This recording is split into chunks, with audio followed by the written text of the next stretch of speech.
Hi viewers, welcome to ArisKitchen। আজকে আমি হাজির হয়েছি ঘরে থাকা অল্প কিছু উপকরণ দিয়ে ঝটপট তৈরি করা যায় এরকম একটি বিস্কুটের রেসিপি নিয়ে। চলুন তাহলে রেসিপিটি শুরু করা যাক।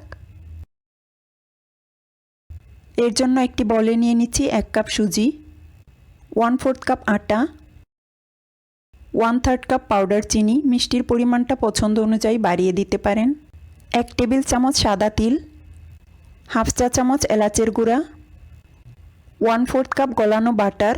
আপনারা চাইলে এখানে বাটারের পরিবর্তে তেল ব্যবহার করতে পারবেন। এবার সবগুলো উপকরণকে খুব ভালোভাবে মিক্স করে নিব। ভালোভাবে মিক্স করার পর দিয়ে দিচ্ছি হাফ কাপ দুধ। এরপর আবারও ভালোভাবে মিক্স করে নিব। তারপর এটিকে ঢাকনা দিয়ে ঢেকে 10 থেকে 15 মিনিট রেস্টে রেখে দিব। 15 মিনিট পর দেখতেই পাচ্ছেন ডোটা কিন্তু পারফেক্টলি রেডি। এই পর্যায়ে ডোটিকে আমি একটি প্লাস্টিক র্যাপ দিয়ে মুড়িয়ে নিচ্ছি। তারপর এটিকে সেট হওয়ার জন্য 10 থেকে 15 মিনিট ফ্রিজে রেখে দিব।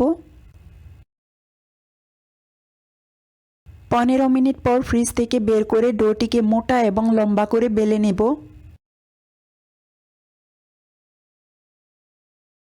বেলে নেবার পর এর চারপাশটা সমানভাবে কেটে নিচ্ছি।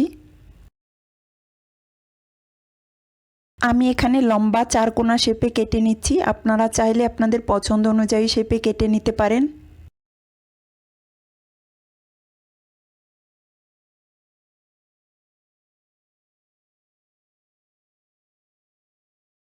একটি প্যানে মিডিয়াম আঁচে তেল গরম করে নিয়েছি। এখন এতে বিস্কুটগুলোকে এক এক করে ছেড়ে দিব। চুলার আঁচটিকে মিডিয়ামে রেখে উল্টে পাল্টে গোল্ডেন ব্রাউন কালার করে ভেজে নিতে হবে। এভাবে সুজি দিয়ে বিস্কুট তৈরি করে অনেক দিন পর্যন্ত এয়ারটাইট কন্টেইনারে সংরক্ষণ করতে পারবেন।